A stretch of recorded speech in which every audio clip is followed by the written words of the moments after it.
नमस्कार दोस्तों, मैं Anil Sharma, motivational speaker, life coach and corporate trainer. आपने अक्सर लोगों को ये कहते हुए सुना होगा कि यार मेरी ज़िंदगी में बड़ा तनाव है, मैं बड़े स्ट्रेस को झेल रहा हूँ, मैं बड़ी तनावपूर्ण सिचुएशन से निकल रहा हूँ।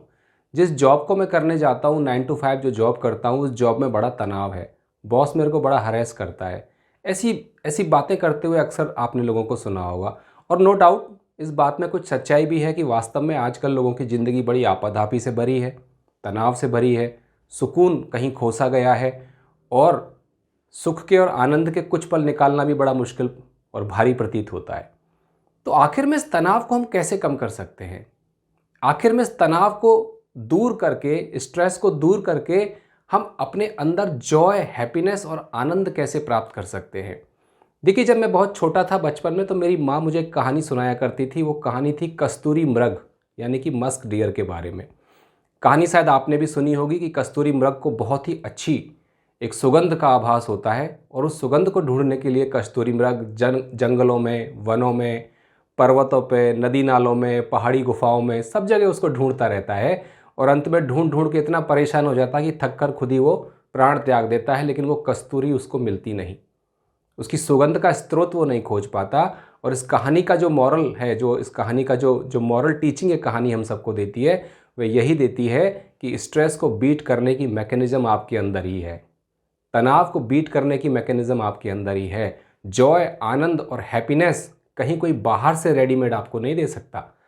आनंद कोई मैं एज ए ट्रेनर और एज ए साइकोलॉजिस्ट और एज ए मोटिवेशनल स्पीकर आपको नहीं दे सकता, वो आपको स्वयं प्राप्त करना होगा। तो आखिर में जॉय और आनंद को हम कैसे अपने जीवन में लाएं, कैसे उतारें, क्या परिवर्तन हम अपने जीवन में करें जिससे कि हमारा जीवन आनंदमय हो जाए? आज आपको मैं 3 ऐसी चीज़ें बताऊंगा। यदि इन 3 चीज़ों को आप अपने जीवन में उतारेंगे, यदि इन पर अमल करेंगे, यदि इनको डे टू डे लाइफ में आप प्रैक्टिस करेंगे, तो मैं गारंटी के साथ कह सकता हूं कि आपके जीवन में भी आनंद की वर्षा होने लग जाएगी। कौन सी वो 3 चीज़ें हैं? पहली चीज़ है, कभी भी सिचुएशन जैसी हो, अक्सर ऐसा होता है कि नकारात्मक सिचुएशन जब हमारे साथ होती है तो हम रिएक्ट करते हैं, हम उस सिचुएशन को कोसते हैं, हम उस परिस्थिति को कोसते हैं, हम बाहरी वातावरण में उपस्थित जो कारक हैं, जो फैक्टर्स हैं जिनकी वजह से वो सिचुएशन अराइज हुई है, कई बार उसमें हमारा भी योगदान होता है, उसको हम कोसते हैं। तो आप सबसे पहले ये चीज़ करना बंद कीजिए, सिचुएशन को कोसना बंद कीजिए, रिएक्शन करना बंद कीजिए। मैकेनिकली जो रिएक्शन आप करते हैं, मेरा तो भाग्य ऐसा था, ये मेरे साथ ही होता है, अक्सर जो भी बुरी चीज़ें होती है मेरे साथ ही होती है, ऐसा वे ऑफ थिंकिंग जब आपका रहेगा तो डेफिनेटली तनाव और बढ़ेगा, डेफिनेटली स्ट्रेस और बढ़ेगा, और हैप्पीनेस और सुख और जॉय पिछले दरवाजे से निकलकर भाग जाएगा। तो जब भी नेगेटिव सिचुएशन आपकी लाइफ में आए, जब भी कुछ इस तरह की चुनौतीपूर्ण स्थिति आपकी ज़िंदगी में उपस्थित हो, तो उसमें रिएक्ट ना करें, अपने आप को शांत करें, अपने आप को काम डाउन करें और रिस्पॉन्ड करें। ये दोनों बहुत महत्वपूर्ण शब्द हैं। रिएक्शन, 99% लोग जो जीवन में नकारात्मक घटित होता है, जो लाइफ में नेगेटिव सिचुएशंस अराइज होती है, उनके प्रति रिएक्ट करते हैं और नेगेटिव सिचुएशंस के प्रति नेगेटिव तरीके से ही रिएक्ट करते हैं। हमेशा ध्यान रखिए, आग को आग से कभी नहीं बुझाया जा सकता, आग को बुझाने के लिए उसके विपरीत स्वभाव का पानी चाहिए। तो नेगेटिव सिचुएशन को अगर आपको हैंडल करना है तो नेगेटिव एटीट्यूड रखकर कभी भी आप नेगेटिव सिचुएशन को अच्छी तरह से सक्सेसफुली हैंडल नहीं कर पाएंगे। आपको उसके विपरीत स्वभाव वाला पॉजिटिव एटीट्यूड चाहिए। उसके लिए आपको रिस्पॉन्ड करना पड़ेगा, उसके लिए आपको नकारात्मकता को छोड़कर सकारात्मकता को अपनाना पड़ेगा। तो पहला जो मैं आपको सलाह आपको देना चाहूँगा वो ये है कि आप रिएक्शंस ना करें, रिस्पॉन्ड करें, अपना एटीट्यूड पॉजिटिव रखें। पहला तो ये है। दूसरा ये है, किसी बड़े विद्वान ने कहा है कि the thought of problem is more painful than the problem itself. यानी कि कोई भी समस्या का जो विचार है, उस समस्या के बारे में सोचकर जो विचार हमारे मन में उत्पन्न होता है, वो विचार हमें ज़्यादा दुख देते हैं, वो विचार हमें ज़्यादा स्ट्रेस देते हैं, वो विचार हमें ज़्यादा तनावपूर्ण बनाते हैं, बजाय कि वो एक्चुअल प्रॉब्लम जब हमारे सामने आती है। Somebody has rightly said the thought of the problem is more painful than the problem itself। तो उसको बचने के लिए, उससे बचने के लिए हम क्या करें जिससे कि तनाव कम हो जाए, जिससे कि हमारा जीवन आनंद से भर जाए? वर्तमान में जीना सीखिए। वर्तमान में, यहाँ अभी, इसी क्षण, इसी पल, right now, right here life exist. अभी।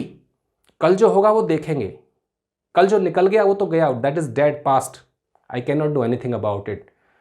कल जो आने वाला है उसके बारे में भी कुछ मैं नहीं कर सकता। वर्तमान में जो मेरे हाथ में है, वर्तमान में क्या मैं बेहतर से बेहतर कर सकता हूँ, वर्तमान में मैं क्या अच्छे से अच्छा कर सकता हूँ, वो मैं अभी करूँ।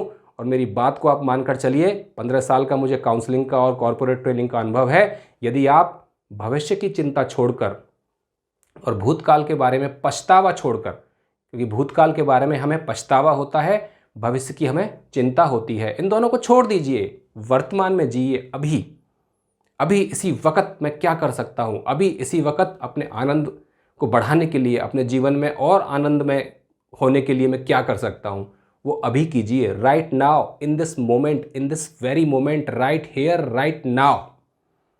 तो दूसरी सलाह मैं आपको देना चाहूँगा कि भविष्य की चिंता को छोड़िए, भूतकाल के पश्चाताप को छोड़िए, वर्तमान में जिए, वर्तमान में live in your present moment. इसलिए हम इसको प्रेजेंट कहते हैं, क्योंकि ये एक बहुत बड़ा गिफ्ट है, ये एक बहुत बड़ी नेमत है ऊपर वाले की तरफ से, प्रकृति की तरफ से, परमात्मा, खुदा, अल्लाह, जीसस, जो भी आप बोलें। तो अपने वर्तमान को बेहतर से बेहतर बनाइए। अक्सर ऐसा होता है, कई लोगों को मैं देखता हूँ, हजारों लोग मैंने देखे हैं जो अपने भविष्य की चिंता में अपने वर्तमान को बर्बाद कर देते हैं। अरे भविष्य जब आएगा तब आएगा, अपने वर्तमान को तो आप 100% अच्छे तरीके से जिए। और जब आप ऐसा करते हैं तो आप पाएंगे, आप जानेंगे कि आपके जीवन में यकायक आनंद का स्रोत फूट पड़ा है, आपके जीवन में यकायक स्ट्रेस कम हो गया है और आनंद की वर्षा हो रही है। तो दूसरी सलाह मैं देना चाहूँगा कि भविष्य की चिंता को छोड़िए, भूतकाल के पश्चाताप को छोड़िए, वर्तमान में जीना शुरू कीजिए, अभी, इसी वक्त, इसी क्षण। और तीसरी और सबसे महत्वपूर्ण सलाह मैं आपको देना चाहूँगा, जो भी आपके पास है, जो भी मेरे पास है, उसके लिए रोज मैं उठकर ईश्वर का धन्यवाद दूं। अक्सर लोगों की प्रवृत्ति ये होती है, अक्सर लोगों का ये एटीट्यूड होता है कि जो नहीं है उसके लिए तो हम रोते हैं, जो मुझे प्राप्त नहीं है उसको प्राप्त करने के मैं सपने देखता हूँ, बहुत अच्छी बात है। I am not pessimist by nature, I am not defeatist, but the thing is, जो आपके पास अभी है, क्या उसके लिए आपने कभी अपने परिवार का, प्रकृति का या ईश्वर को धन्यवाद दिया कि हे प्रभु, हे ईश्वर, तेरा बहुत बहुत धन्यवाद, तूने मुझे देखने के लिए, तेरी सुंदर संसार को देखने के लिए मुझे 2 आंखें दी। क्या ये बहुत बड़ा गिफ्ट नहीं है? है। क्या आपने कभी धन्यवाद दिया ऊपर वाले का सुबह उठते ही कि आपने मुझे 2 स्वस्थ आंखें दी, जिनसे कि मैं तेरी कायनात को देख सकता हूँ, जिससे कि मैं तेरी इस बनाई हुई सुंदर दुनिया को देख सकता हूँ? नहीं। ये एक बहुत बड़ा नियम हमारे सामने प्रस्तुत करता है, और वो नियम ये है कि we take thing for granted. So many beautiful things, so many beautiful gifts have been given to us, but we have taken all these things for granted. Do not take these things for granted. Develop a grateful attitude. जो भी आपको मिल रहा है, जो भी आपको मिला हुआ है, आपको हेल्दी बॉडी मिली हुई है, ईश्वर का धन्यवाद दीजिए। आपको देखने के लिए आंखें मिली हुई हैं, ईश्वर का धन्यवाद दीजिए। जब आप एक ग्रेटफुल एटीट्यूड डेवलप करेंगे, जब आप एक कृतज्ञता का भाव जीवन के प्रति दर्शाएंगे, या आपको जो मिला है उसके प्रति दर्शाएंगे, तो आप देखिए आपके जीवन में दुख कैसे भाग जाता है और सुख कैसे चलकर दौड़कर आपकी तरफ आता है। क्योंकि एक प्रकृति का बहुत बड़ा नियम है कि जब आप कृतज्ञता का भाव प्रस्तुत करते हैं, जब आप ग्रेटफुल एटीट्यूड दिखाते हैं, तो चीज़ें मल्टीप्लाई होती हैं, पॉजिटिव चीज़ें मल्टीप्लाई होती है। इसी को हम लॉ ऑफ अट्रैक्शन कहते हैं कि जब आप पॉजिटिव चीज़ें बाहर यूनिवर्स में फेंकते हैं तो यूनिवर्स एक दर्पण की तरह रिफ्लेक्ट करता है और पॉजिटिव चीज़ें आपके पास वापस आती है। तो सबसे महत्वपूर्ण बात यह है कि रोज़ सुबह उठकर जो जो आपको मिला हुआ है उसके प्रति ईश्वर का धन्यवाद दीजिए। आंखें बंद करके प्रार्थना कीजिए, ईश्वर, अल्लाह, जीसस, वाहेगुरु, खुदा, जो भी आप मानते हैं।